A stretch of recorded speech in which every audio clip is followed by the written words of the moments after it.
Hello बच्चों, कैसे हैं आप। चलिए हम अपनी इकाई 2 पूर्ण संख्याएं अभ्यास 2A स्टार्ट करते हैं। आज पहले हम थोड़ा सा समझ लेते हैं पूर्ण संख्याओं के बारे में और उसके बाद लगाएंगे अभ्यास के सवाल। बच्चों, प्राकृतिक संख्याओं के बारे में हम जानते हैं। प्राकृतिक संख्याएं कौन कौन सी होती हैं? 1 2 3 4 5 6 7 8 और हमारी पूरी गिनती। जब किसी स्थान पर कुछ भी शेष ना बचे, जैसे कि एक पेड़ में 10 चिड़ियाँ हैं, एक पेड़ में 5 और एक पेड़ में 1 भी नहीं है, तो वो जहाँ पर कुछ भी नहीं है वहाँ पर हम शून्य का प्रयोग करते हैं।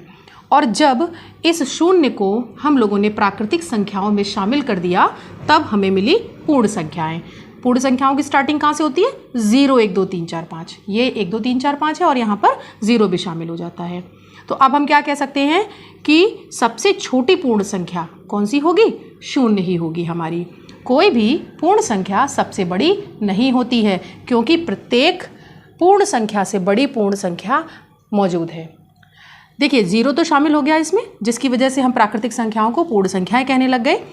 लेकिन यहाँ पर अब ये पूर्ण संख्याएं जब कही जाएंगी तो इसमें भी कोई ना कोई संख्या हमेशा आगे आती रहेगी अनंत तक। तो इसलिए किसी भी पूर्ण संख्या को हम सबसे बड़ी पूर्ण संख्या नहीं कह सकते। संख्या रेखा पर देखते हैं इन्हें कैसे दर्शाया जाता है। आइए देखते हैं संख्या रेखा पर इनको कैसे दर्शाते हैं। बच्चों, जब हमने प्राकृतिक संख्याओं को संख्या रेखा पर दर्शाया था तो हमने वहाँ पर 0 नहीं दिखाया था, हमने 1 से स्टार्टिंग की थी। अभी क्या है, ये पूर्ण संख्याएं हैं, इसलिए अब हम संख्या रेखा पर इन्हें 0 से स्टार्ट करेंगे। 0 1 2 3 4 5 6 इस तरीके से हम बढ़ते चले जाएंगे। यहाँ पर कुछ सवाल दिए हैं, उनको देख लेते हैं। 1 की पूर्ववर्ती कौन है? यहाँ पर 1 की पूर्ववर्ती संख्या कौन हो जाएगी? 0 हो जाएगी। फिर इन्होंने कहा 13 की पूर्ववर्ती, जैसे वहाँ लिखा हुआ 13 का पूर्ववर्ती कौन है? 12। उसके बाद 6 की अनुवर्ती कौन हो जाएगी? 7। अनुवर्ती यानी कि उत्तरवर्ती यानी बाद की संख्या।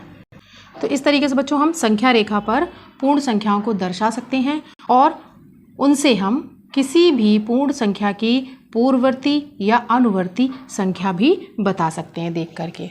अब हम देखते हैं क्रमागत पूर्ण संख्याएं क्या होती हैं।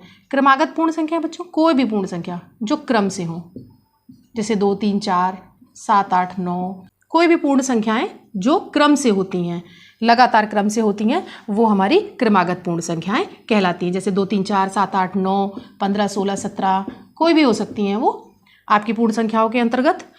और हम इनमें से जैसे 3 क्रमागत दी हुई हैं तो पहली और तीसरी इन दोनों का अगर योग करके इनका हम आधा कर दें तो हमें बीच की पूर्ण संख्या मिल जाएगी। चलिए बच्चों, इसका एक उदाहरण भी देख लेते हैं हम। 3 क्रमागत पूर्ण संख्याओं में पहली व तीसरी का योगफल 40 है, तो संख्याएं ज्ञात कीजिए। पहली व तीसरी संख्याओं का योगफल कितना दिया इन्होंने? में 40 दिया हुआ है। मध्य की संख्या निकाल लेते हैं। मध्य की संख्या कैसे निकलेगी? इन दोनों के योगफल का आधा कर दें। तो देखिएगा, पहली व तीसरी संख्याओं का योगफल, तीसरी संख्याओं का योगफल बटे 2 कितना दिया है हमें? 40 बटे कितना? 2 हो जाएगा। यहाँ कितना आ गया? 20 आ गया। मध्य की संख्या हमें मिल चुकी है 20। तो क्रमागत पूर्ण संख्याएं कौन सी हो जाएंगी? देखिएगा, क्रमागत पूर्ण संख्याएं बराबर हो जाएंगी बच्चों। यहाँ पर देखिए मध्य की संख्या आपकी 20 आ चुकी है, तो इसके पहले क्या रही होगी? 19 और इसके बाद वाली 21। तो ये आपका आंसर आ जाता है। क्वेश्चन नंबर 1, इनका कहना है कि सबसे छोटी पूर्ण संख्या बताइए। अभी बच्चों हम लोगों ने पढ़ा है सबसे छोटी पूर्ण संख्या। सबसे छोटी पूर्ण संख्या कौन सी होती है? 0।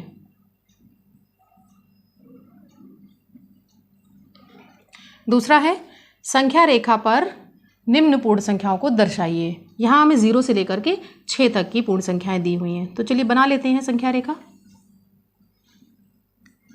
0 से स्टार्ट करेंगे इसको।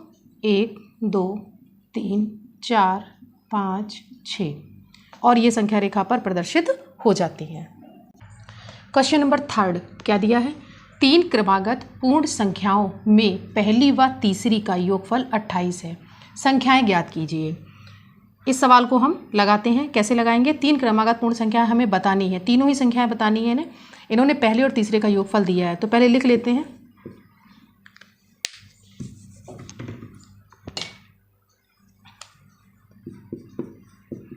पहली व तीसरी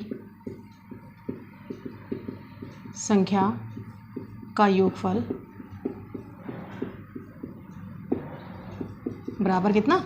28 दिया हुआ है। यदि हम इन दोनों के योगफल का आधा कर दें तो हमें मध्य की परिमेय संख्या मिल जाएगी और हम पता लगा लेंगे कि उनकी पहले और उसके बाद में कौन कौन सी संख्याएं थी। तो देखिएगा,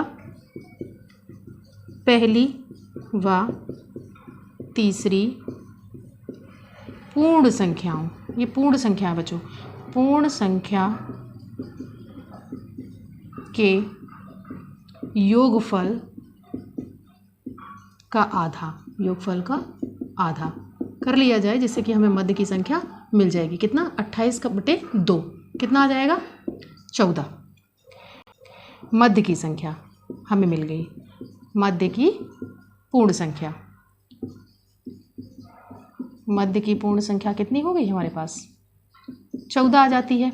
इसका मतलब है चूँकि क्रमागत की बात हो रही है तो इसके पहले और इसकी बाद की संख्या कौन कौन सी हो जाएंगी? अतः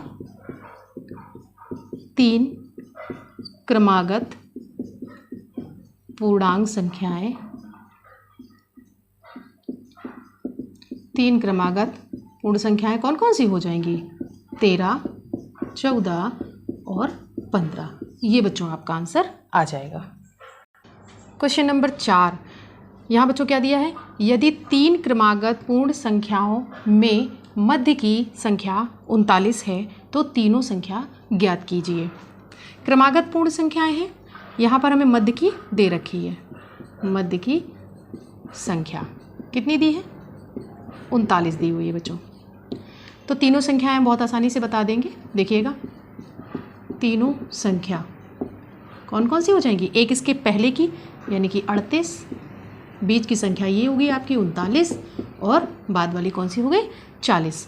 तो आपकी ये क्रमागत पूर्ण संख्याएं तीनों मिल जाती हैं।